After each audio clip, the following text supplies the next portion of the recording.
Welcome everybody to our this evening session where we look at the building blocks for the climate transition. As we are ending the first week of COP26, we have already seen very exciting things happening, things that maybe many years ago we didn't think were very likely. I'm the CEO of ISFC, which is short for a very long name, International Sustainable Finance Center, with headquarters in Prague and a team in Brussels and in London. We are very excited to welcome you today to actually examine what are these building blocks. As most of you have heard, we have now 130 trillion US dollars pledged under the GFANZ or Glasgow Alliance for Net Zero. Very important commitments and pledges that we hear from the financial sector. This COP has seen the largest amount of private sector presence. We have finance, we have business finally talking. We have the biggest private-public conversations happening since any of the big COPs. So for that, we also need to know what will be the next concrete steps. What do we need to do to actually get to deploy this money in the best possible way?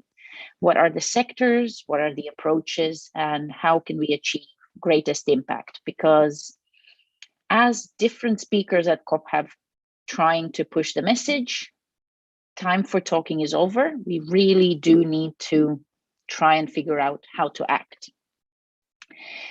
We have a very exciting lineup of speakers tonight, coming from very different angles, which I think will be a very enriching experience. So again, bringing together a variety of different perspectives, including a perspective from the European Commission, perspectives from non-profit organizations. We will have the CEO of Climate Bonds Initiative joining us now as well.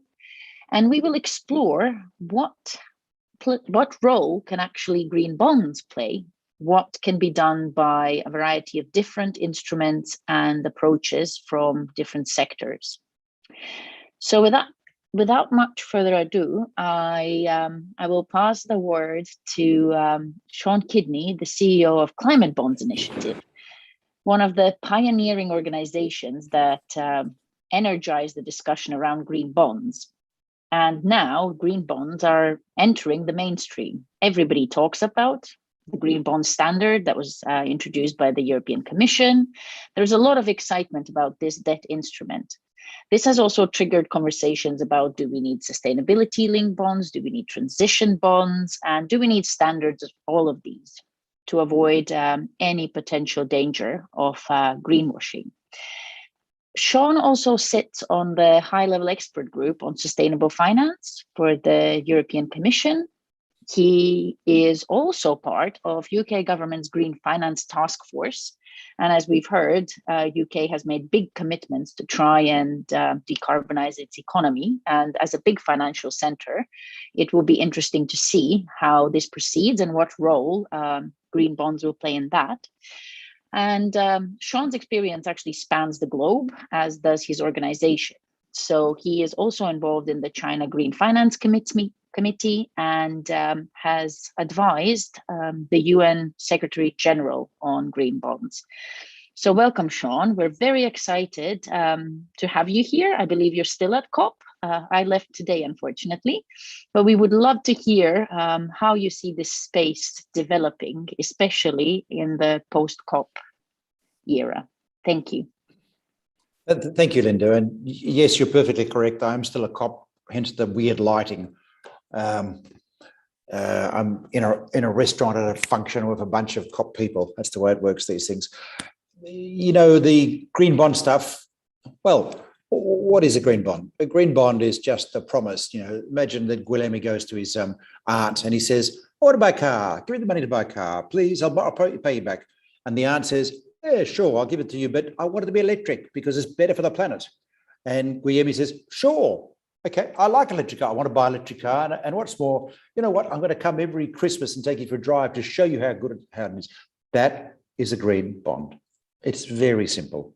It's very simple. It's a standard, bog standard debt instrument like every other. It is not a complicated structural thing, which is a simple difference, which is I promise that I will invest the money in something green. Now, there are a few things underlying that, of course. What is green? We're going to come to that.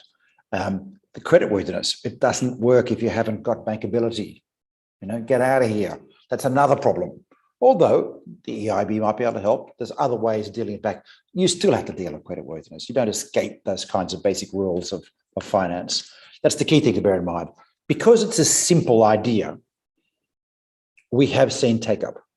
When I started work in this, we had the first couple of green bonds issued by EIB and then World Bank, and we had about $1 billion outstanding.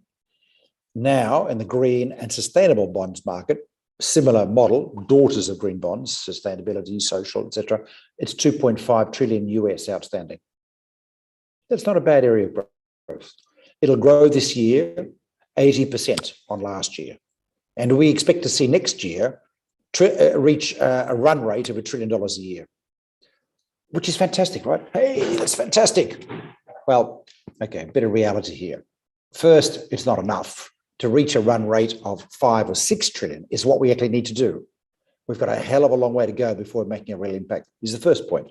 The second point is we're not going to change the world by issuing green bonds or by painting stuff green or getting the finance sector. What's more important are the fruits of this project. So let's look at the fruits and where we're going. If you look at the context, climate change, emissions going up, we're back up now on the trajectory of the last 30 years of increased emissions, which is essentially, I'm going to sort of a severe risk of extinction of the species. Let me frame it as that. We've got to get it down fast, otherwise we're messed up. We've had this concept that it's impossible to do because it's going to be expensive. You still hear people talking about it, Oh, it's going to be expensive. It's going to cost us. People are going to have a lowest level of income or whatever, or the poor are going to miss out or whatever. All these shibboleths of the idea. We know it requires a lot of capital. It's about 90 trillion investment between now and 2050 to shift to a low carbon, climate resilient economy. The exciting thing about when you start looking, I've got over I can go for a long time about how the extinction stuff if you want, but it's a cop at the moment. I think you've heard enough about that. I'm going to turn around and say the opportunity, if we invest 90 trillion in the global economy, forget everything. Forget about why we're doing it and what it is. That is a lot of investment. That would be the biggest investment boom in the history of the planet by a country mile. That would be extraordinary. And the bulk of that has to be in infrastructure-related investments or buildings and some of it in agriculture. But the CapEx is primarily in buildings, green buildings, energy efficient and low air conditioning, transport, energy, industry, water infrastructure. These are the big CapEx areas, right? These are all things we know how to make profitable because they're managed by governments and societies. As in a managed economy, which is what we have in Europe, a managed market, so on, the boundaries are set for, prices are set. Hey, we can do this. We've got to fiddle around the boundaries and it'll make it work. Now, to try and get this going, we've started this green bond market to paint stuff that does qualify as green to engage investors. Why? Well, partly we need to engage investors just because we need a force for long term in the community. I had a friend who was a treasurer of a government used to say to me, Sean, it's climate stuff, it's rubbish, right? Because every month I get about 20 people from the fossil fuel industry utilities coming in and briefing me, and I hear someone from the renewable energy lobby about once a year. I mean, honestly, it's rubbish. And I thought, yikes. This is the wrong mindset because those folks are short-termers trying to make money out of the next quarter. They've got a different kind of DNA in their structures. Long-term investors, pension funds and insurance funds, they've actually got a 30-year assets and liabilities matching problem they've got to deal with. And as we know from our friends at Swiss Re and Munich Re, they've now got freaked out about it because under the current trajectory of climate change, we're going to see wholesale portfolio decimation because the kind of volatility of economy we're going to achieve. They needed fixed, otherwise they're not going to be able to pay our pensions will retire. We want to bring that group as a force for change to counter the legacy interest. That's why we started in this. Now, we have to get them involved. We have to show them that this is relevant to them. That's what green bonds came in. We've managed to get global investors excited about green bonds. We now have incredible demand for green bonds, simple instrument, like I said. the European Commission's green bond, which we'll hear a little bit about later, got 11 times oversubscription when it was issued. And that is a lot. That's 130 billion of orders. That's a lot of demand out there. And beautiful, it got a bit of price benefit. At primary, you got 2 basis points benefit. And this is just an ordinary European Commission bond, directly comparable with all the others. Green flavour, better price. On the secondary market, it's got a 5 basis points benefit. You go to triple B bonds or double B bonds, and it's like here. The Egyptian green sovereign bond is trading in the secondary market in Egypt now at a 75 basis points premium to the Egyptian vanilla. Now, that's got to tell us something, right? We've got the investors. They are keen. We've got the money lined up. They have sniffed that green is an opportunity. And I can tell you from the trading over the last few years, green bonds outperform ordinary. In downturns, they stay liquid. In March last year, when bond markets froze globally, investors were telling me they could keep trading the green bonds. Every time there's a downturn, they hold their value. We can talk about why. The point is, we've established it as a preferential instrument for investors, and investors are flooding into it. Every green bond is way oversubscribed as a result, which is essentially a proof of concept. You structure investments that are green adequately, they will come and get them, and they will pay a premium above the ordinary as a result. That's now proven in liquid currencies, and not even liquid currencies. I was on a panel last week at the Deputy Mayor of Moscow, and he said to me that their inaugural green bond in rubles in Russia got a 20 basis points benefit from domestic Russian investors. This is not Parisian suburbs here we're talking about. This is Moscow. And that's replayed around the world in emerging markets as well as in richer countries. So that's what we've done so far. It's growing, it's fantastic. We've managed to turn the tables on this idea that investment in green is a burden to investment in green is an opportunity. That is the win, but it's only part of it. The second thing we've been able to do is establish this idea that we've got to know what is green. Because otherwise, well, someone's going to attack us. Maybe it's Greenpeace. But honestly, if we're concerned about long-term investments, we want to make sure that our investment is going in the right direction. We established in climate bonds in 2012 a climate bonds taxonomy as an idea to guide the market. The Chinese added it to their, I was a member of the, as Linda said, the People's Bank of China Green Finance Task Force 2014. They accepted, to my surprise, this recommendation of bringing in green bond guidelines and a taxonomy. Now, it wasn't a perfect taxonomy. It had its problems. It was pollution focused, but it was a start. It's now the world's second largest green bond market. And in April this year, they confirmed a couple of changes to taxonomy, taking out gas-fired power and supercritical coal to make it aligned with what we're doing in Europe, and international harmonisation was easier. And before I get to the European one, we published this morning what's called a common ground taxonomy between China and Europe, and the European taxonomy, which is, like it says, a common ground taxonomy, guidance for all the rest of the world about rule sets. This rule set idea has taken the world by storm. We have taxomania because of Europe's adoption of the recommendations we made in the high-level expert group in sustainable finance a few years ago to set up a European taxonomy and various other measures. Europe went further than green bonds. They made it the basis of sustainable disclosure, a sort of European take on the TCFD, which has been very, very powerful. It's not even enforced yet, and it's already been powerful. We now have we have investors across Europe who've gone through 1 or 2 cycles of trying to apply the draft taxonomy to their portfolio to see how it works.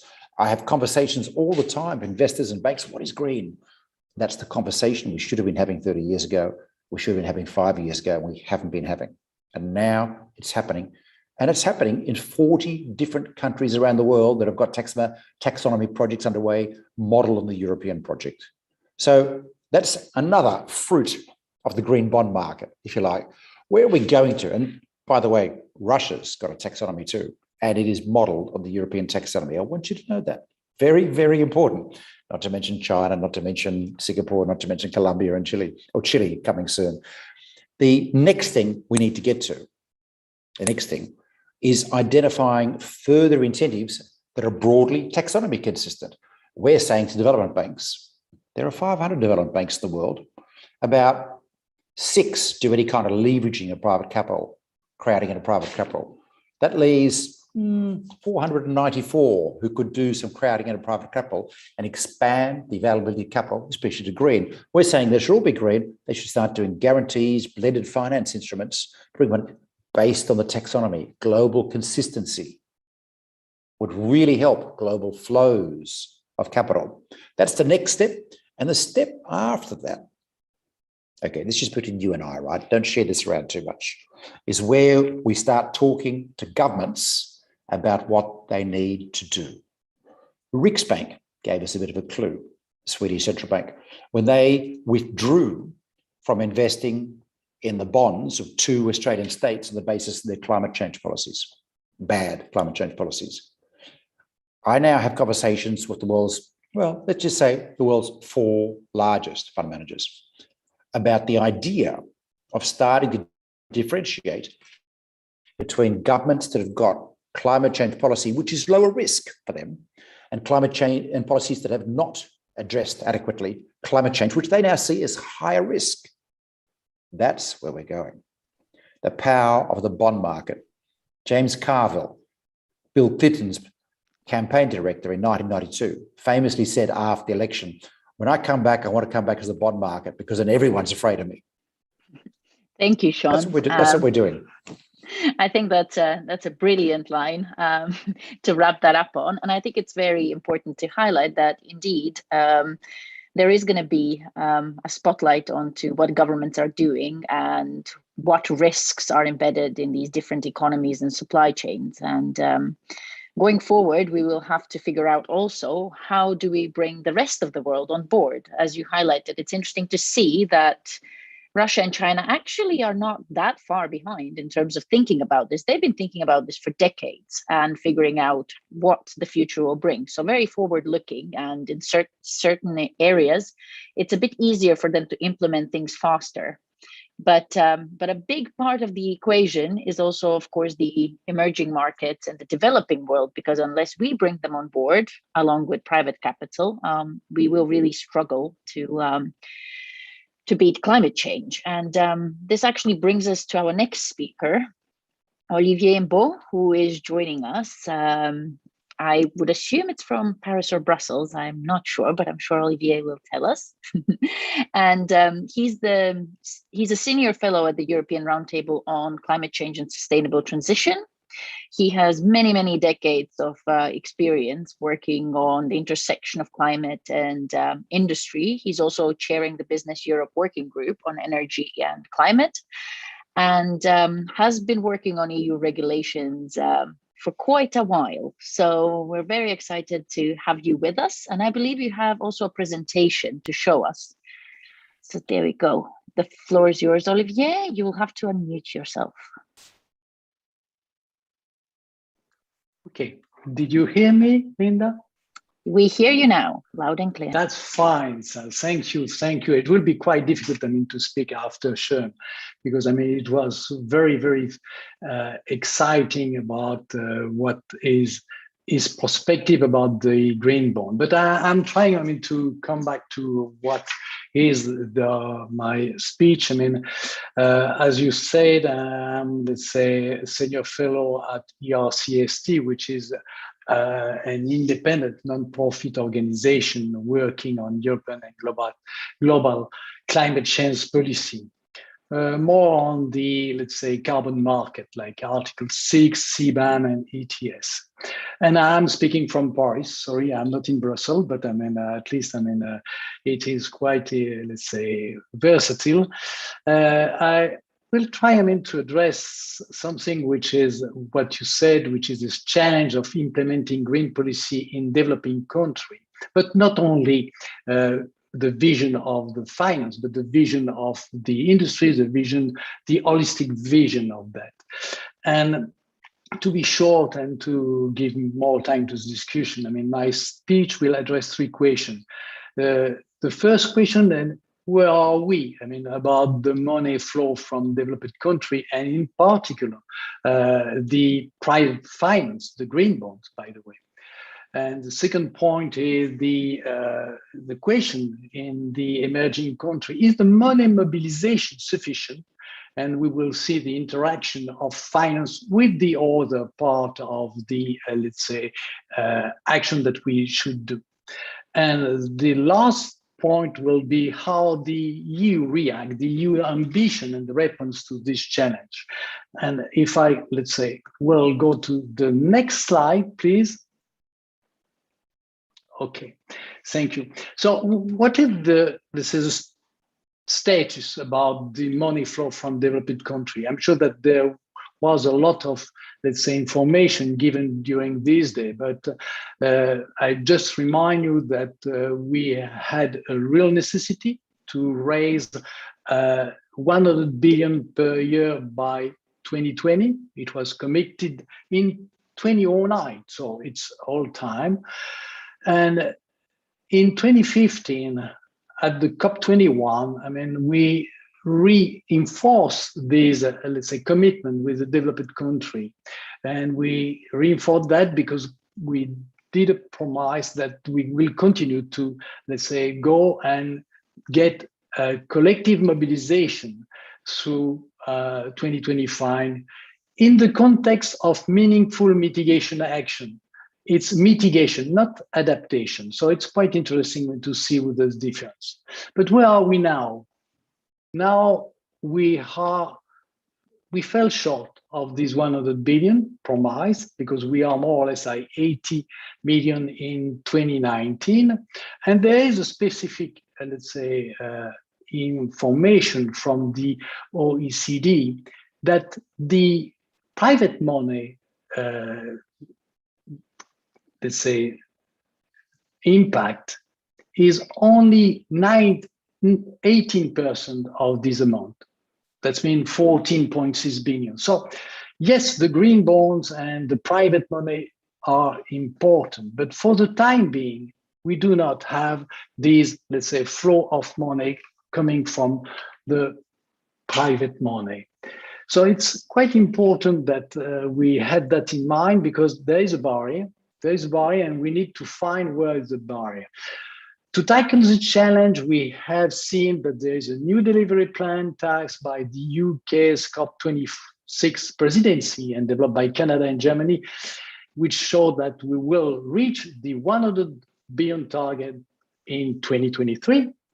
But it's still, let's say, the real issue about what will be the part of the private financial flow.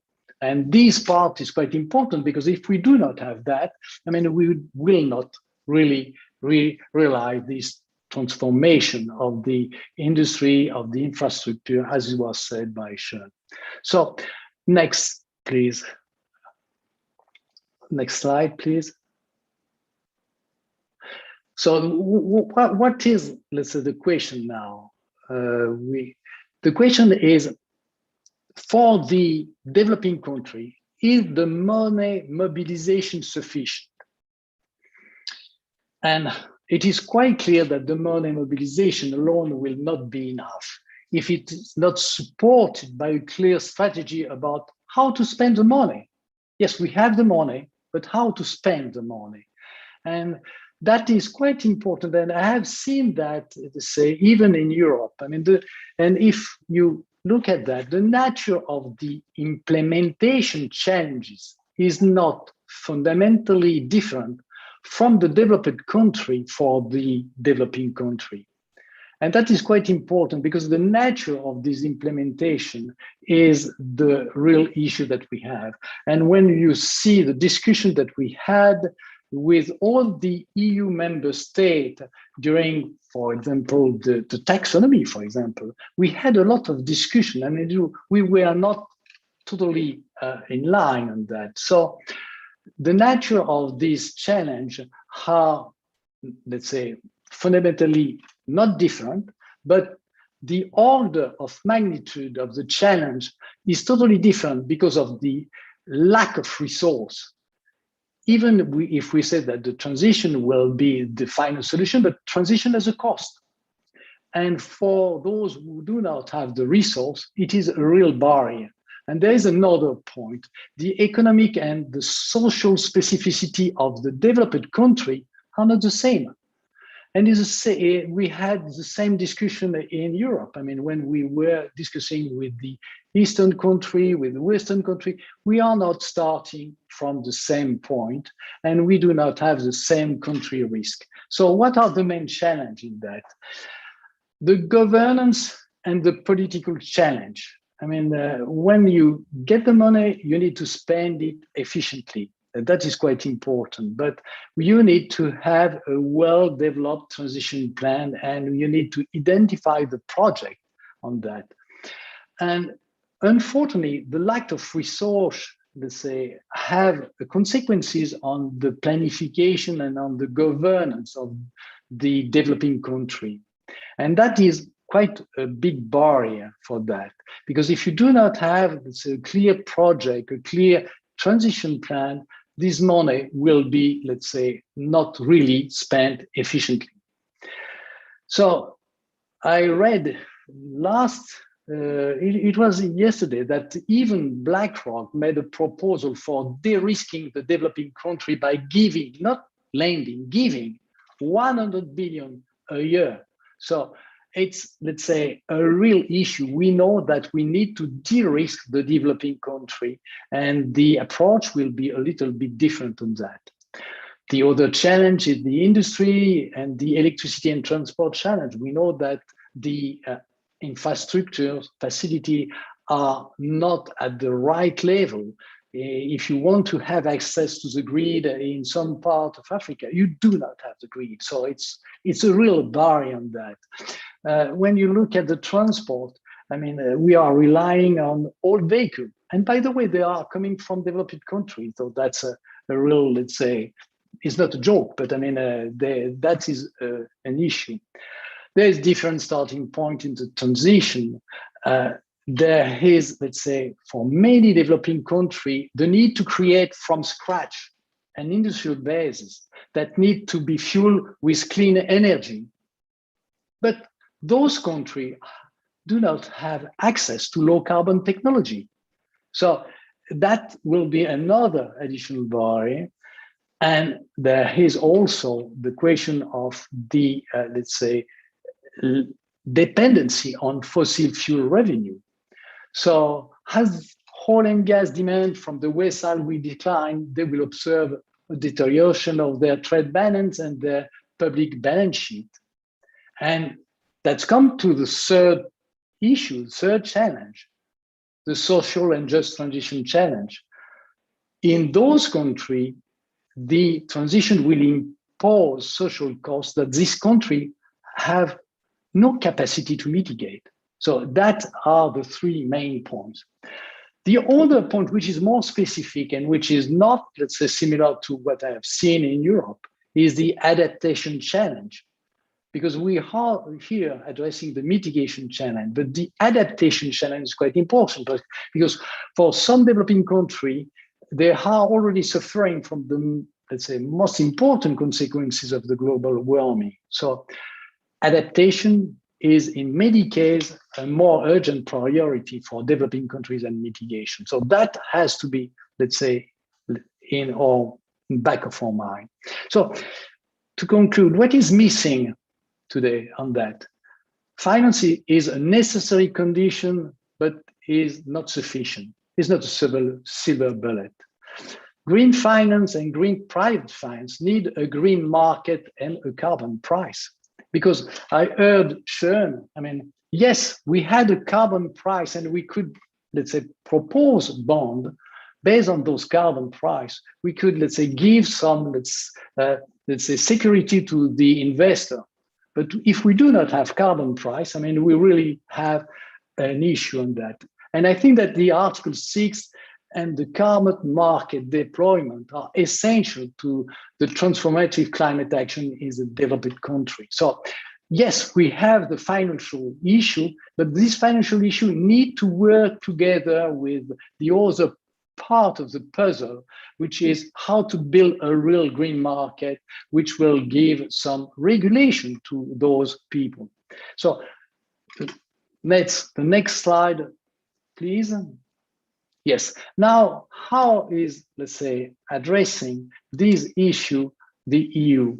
And the EU is well aware of that, and that is quite important because what we see in the EU is the ambition to give an answer to this challenge. And what is the first vision that we understand as ERCST? That there is, it's a vision of a leveraged global cooperation. If we cooperate, we will win. That is quite important. And these EU Sustainable Finance Strategy made it clear that the EU intend to leverage global cooperation.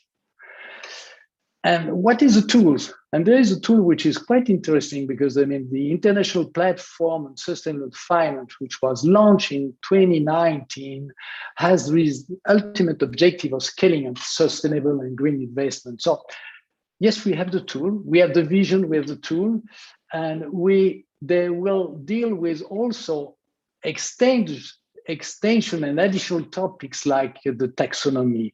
And it was, let's say, said by Sean, I mean, the EPSF, let's say, International Platform on Sustainable Finance, will hosting a working group co-led by the EU and China for finding a common ground for sustainable finance taxonomy around the world. This is quite important because, yes, we need the carbon price, but we need the reference, and this reference will be quite important. They are also, let's say, trying to set up new fund for activate private financial flow, which is quite important. And what I've seen ultimately is the partnership which is, let's say, driven by the high-level expert group, which will which was created to identify challenge and opportunity.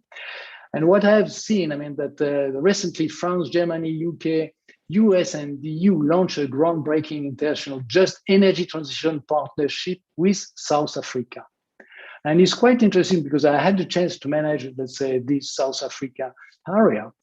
And I really believe that is one of the solutions of really implementing with the, let's say, developing country, real, let's say, strategy to make the transition. The only question that I ask, the last question that I ask here is this proposal enough?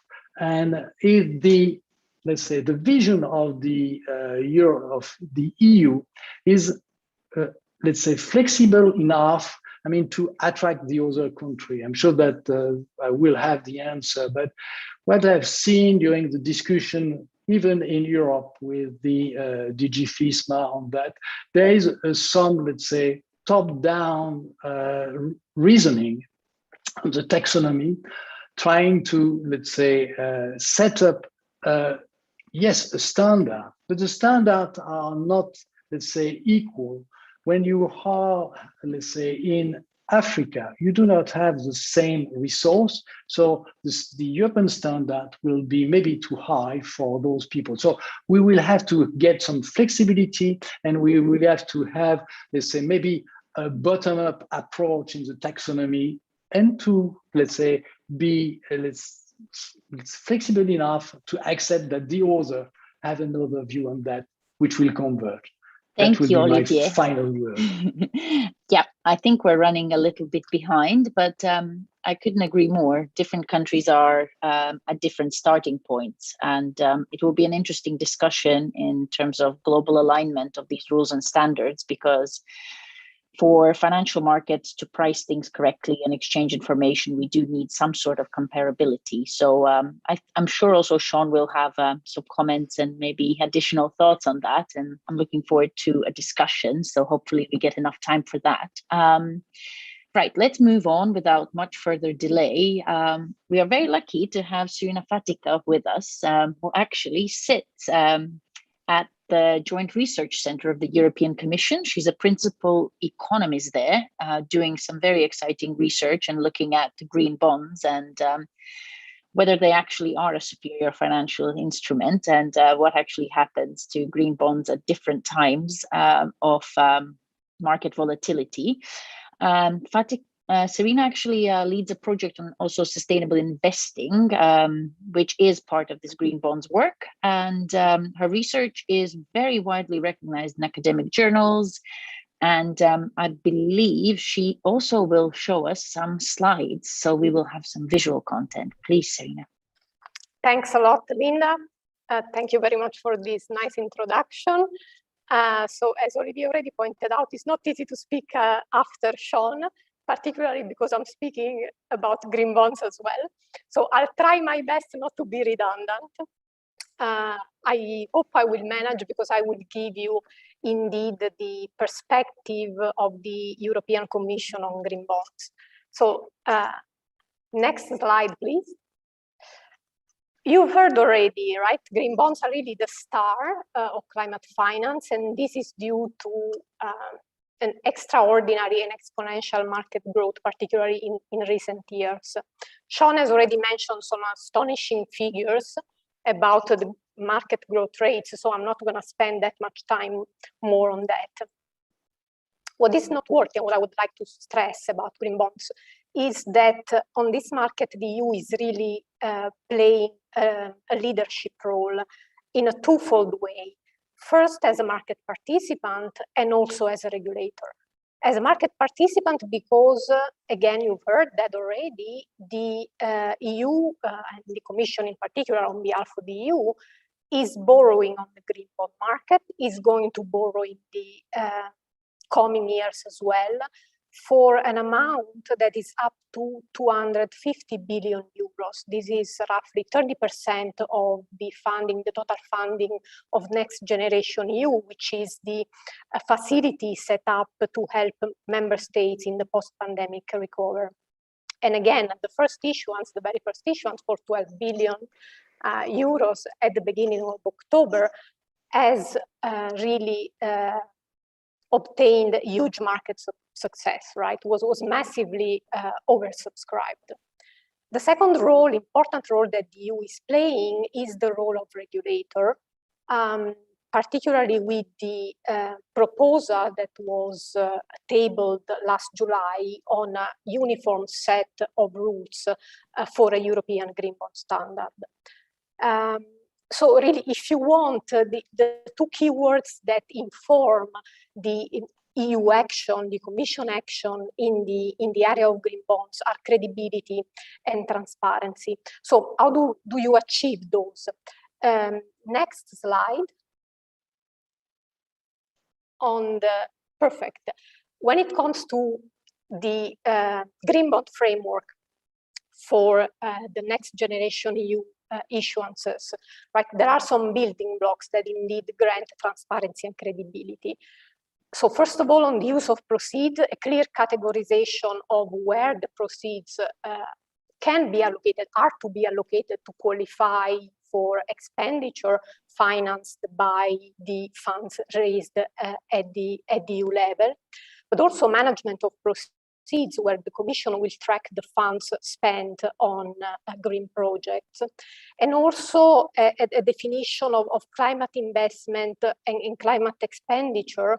We know that the Commission has set also a threshold on the how much of expenditure in the national resilience and recovery plans by the member states needs to go to green investment, which is 37%. And then importantly, there are also some stringent requirement on reporting, not only on the allocation of proceeds, so how the money is spent periodically, but also most importantly on the environmental impacts of green bonds, of the expenditure, to make sure that actually, green bonds are really used for the purpose they were created, right? Promote green expenditure. Next, please. And basically, when you consider the EU Green Bond Standard, well, you have very similar features, right? Both the Next Generation EU framework and the EU GBS are really building on best market practices.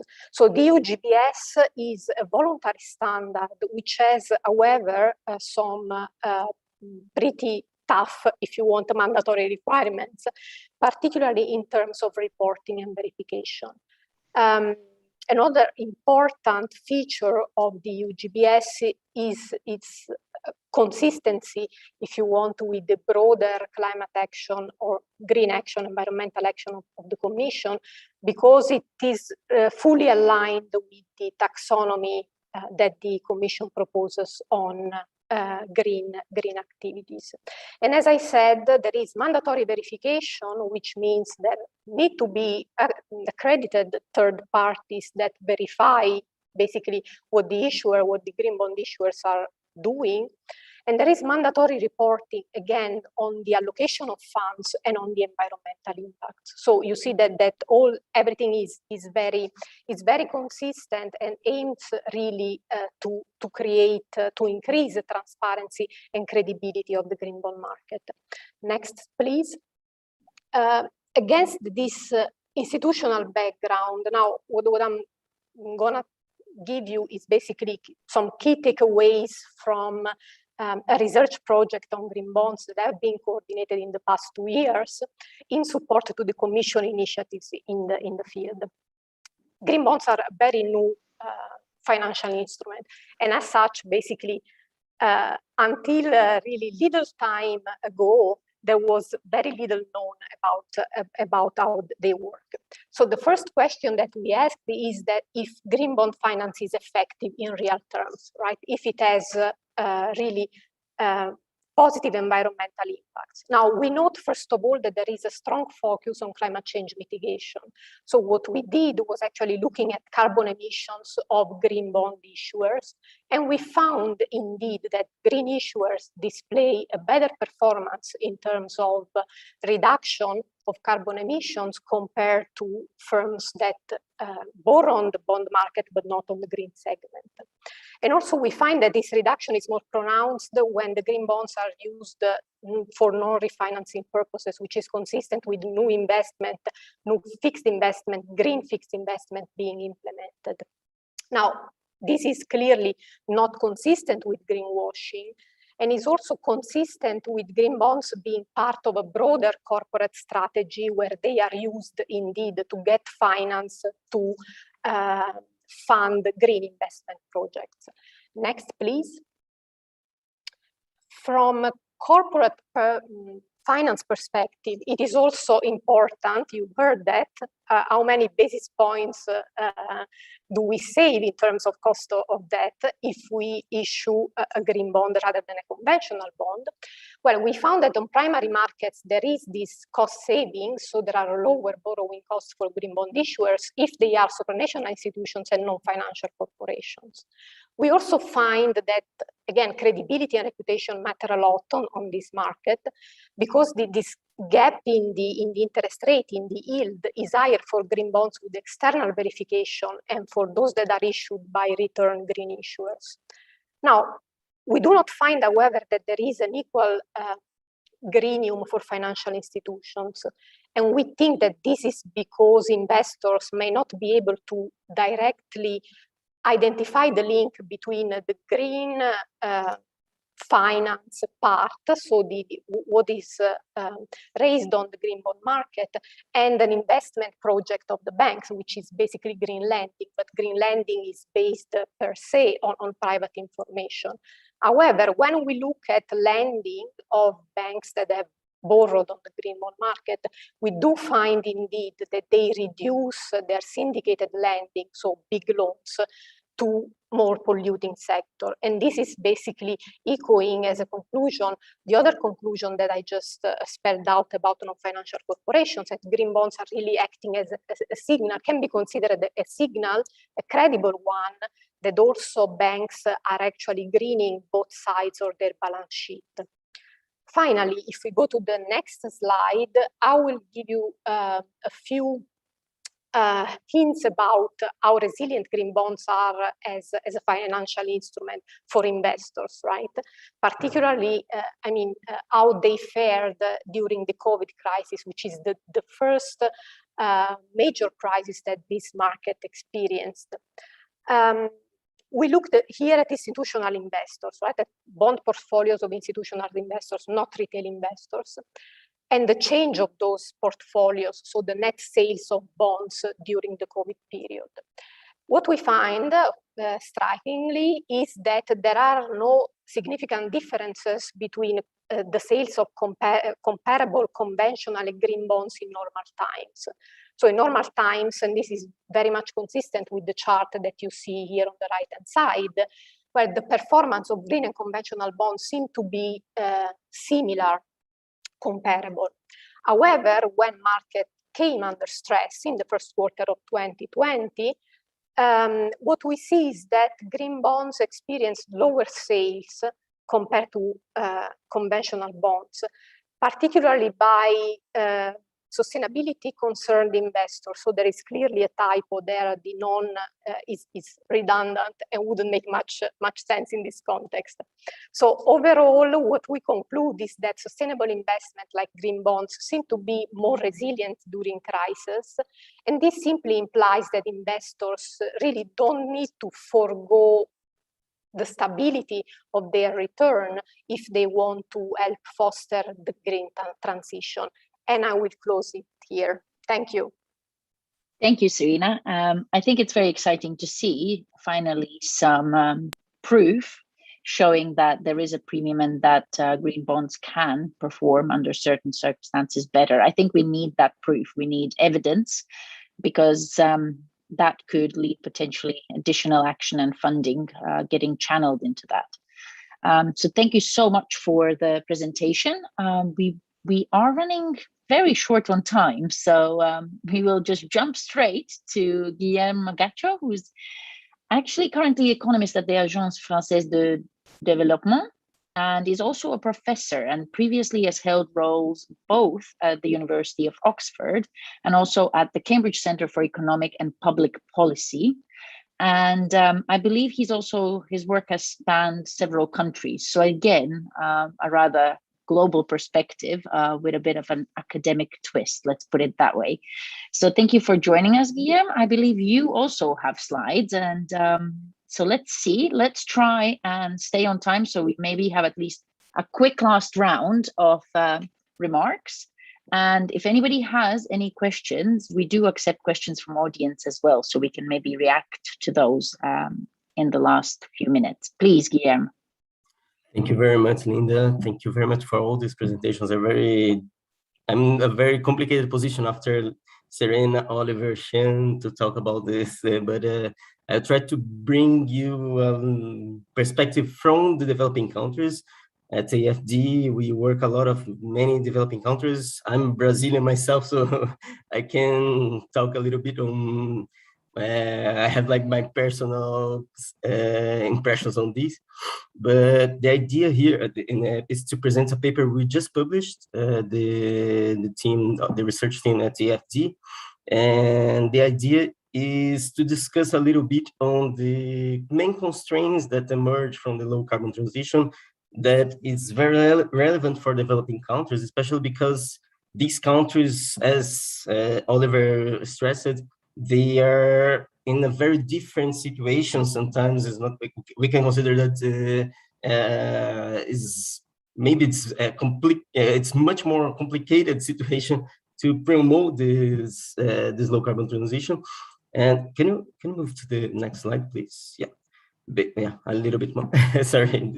Well, the conception, basically, we're looking at the low carbon transition as a structural change.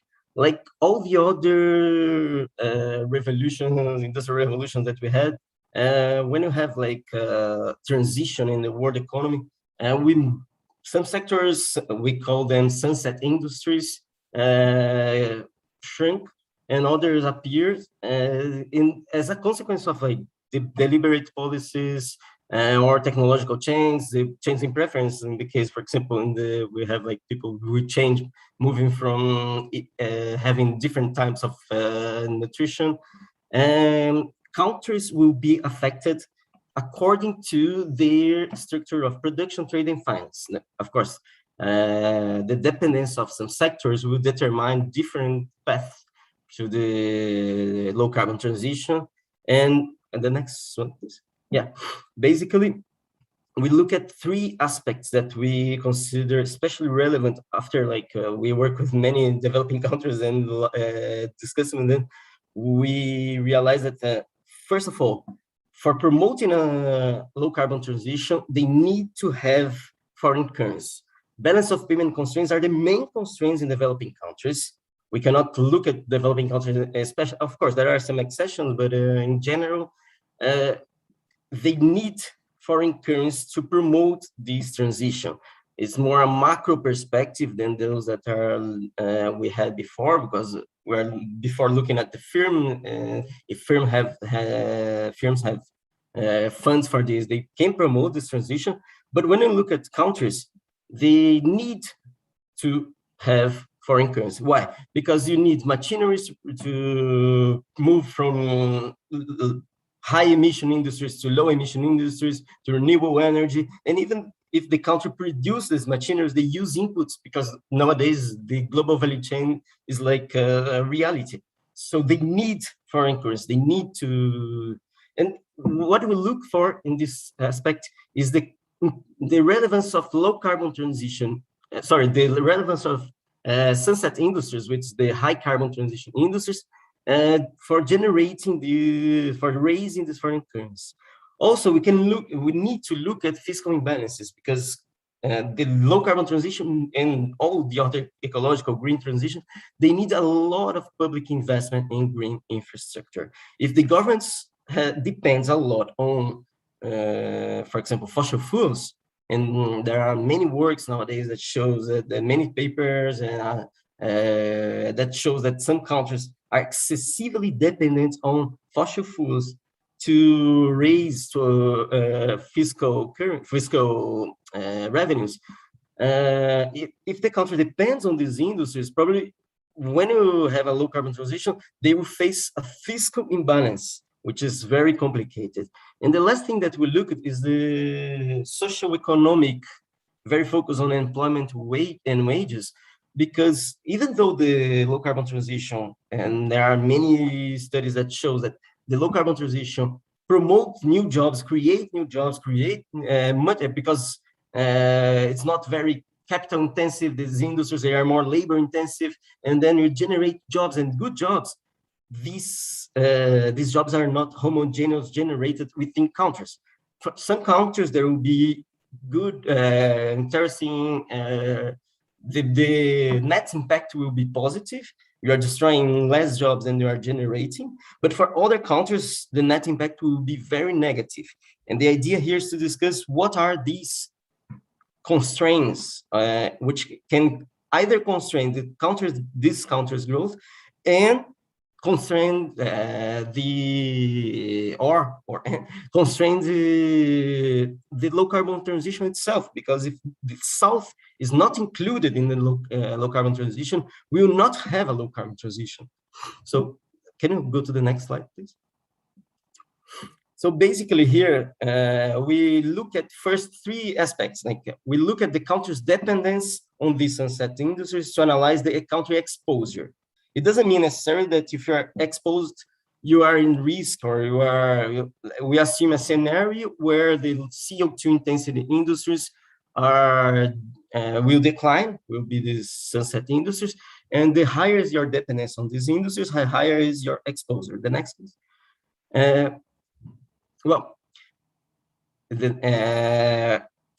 Once you look at the exposure, you have to look at the vulnerability.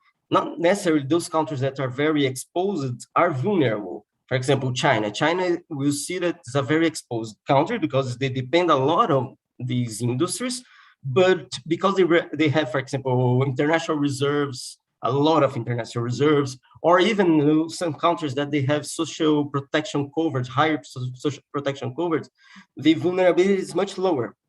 Okay. And then you have the risks on these industries. The next one, please. Yeah. Then you have the risks on these industries. And the next slide. Yeah, and it measures the capacity of the country to adapt to these changes. So, for example, Korea is a very high exposure country, but they can move from one industry to another. So the next, please, we will see the next. It's very broken to the next slide. Yeah, and then we define these industries. We realize that the potential sunset industries, the next, please, is mining, quarrying, wood and paper, metal products, and chemicals. Of course, recycling is a very CO2 intensive industries, but they are supporting other industries to change from one to another. So it's more important to reduce they are very important to reduce the emissions. And then we look at these four potential industries. And the next slide you'll see the here I will focus on this. Basically, what we have here is a slide that presents the main result that we have. Each point of this is one country. The vertical axis show the net raise of foreign currency, which is basically the external exposure of the country. And if you look, for example, the first one in the top is DZA, which is Algeria.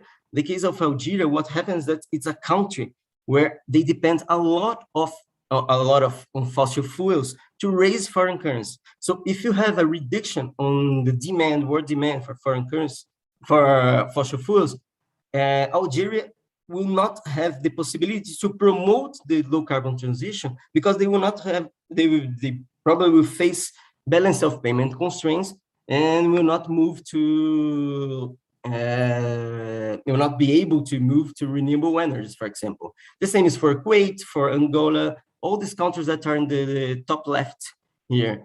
If you look at the top right, you have Russia and Norway, for example. They depend a lot in these industries.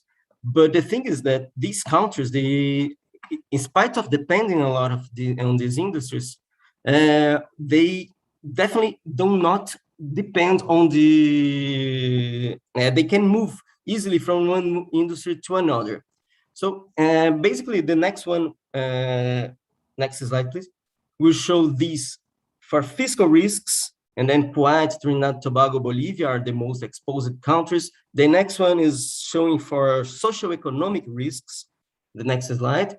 And finally, the last one, we divide the countries into groups, because what we are doing is like to looking at the multi-dimension aspects of the low carbon transition. And then you have this purple group, which are the most exposed countries. As I said, Korea and China are in this group, but not, they can move easily from one sector to another because they are very complex economies. But if you compare this to the red and the blue, what happens that the red, they are more exposed in terms of external exposition, and the blue is the socioeconomic exposition countries. So you have different, the idea here of this work is to look at this deep multidimensional perspective of the countries' exposure to the low carbon transition. And just to conclude, the idea of this work is to provide some, let's say, some quantitative analysis on the problems that the countries will face when trying to promote this low carbon transition. Because basically what happens is that when you have a developing country, as we're saying, we need to look at this, at least these three aspects. It cannot face fiscal constraints, it not face external constraints, and in terms of socioeconomic, losing jobs in developing countries becomes even worse than in developed countries, because they have very low social coverage, cover of the the population which is employed. So that's basically the idea that we're trying to discuss in this paper. Thank you, Guilherme. Thank you for flying through all your visual slides as well. And we'll need to check if they'll be available later as well. We are pretty much out of time, but thank you so much for joining us tonight. I would like to ask, do you have 15-second quick remarks, Sean and Olivier, since you went first, in terms of what do you think? Where are we headed? What's the future for green finance? The science is utterly terrifying.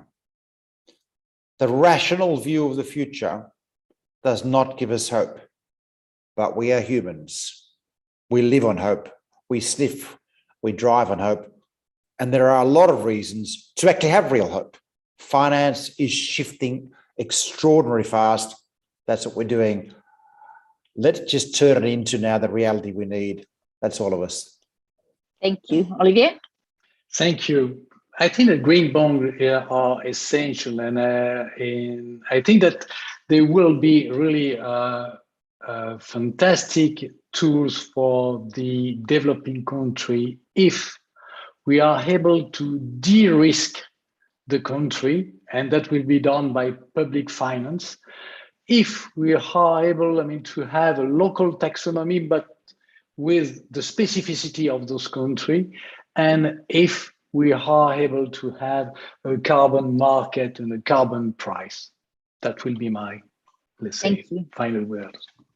Thank you, Olivier. Thank you, everyone. I'm sure you can follow up with our wonderful speakers and find their details online, but thank you for everyone's attention. Good night and good luck, and let's look forward to the end of this very exciting COP26. Thank you, European Commission, for hosting. Thank you, everyone. Thank you. Thank you, Linda. Thank you.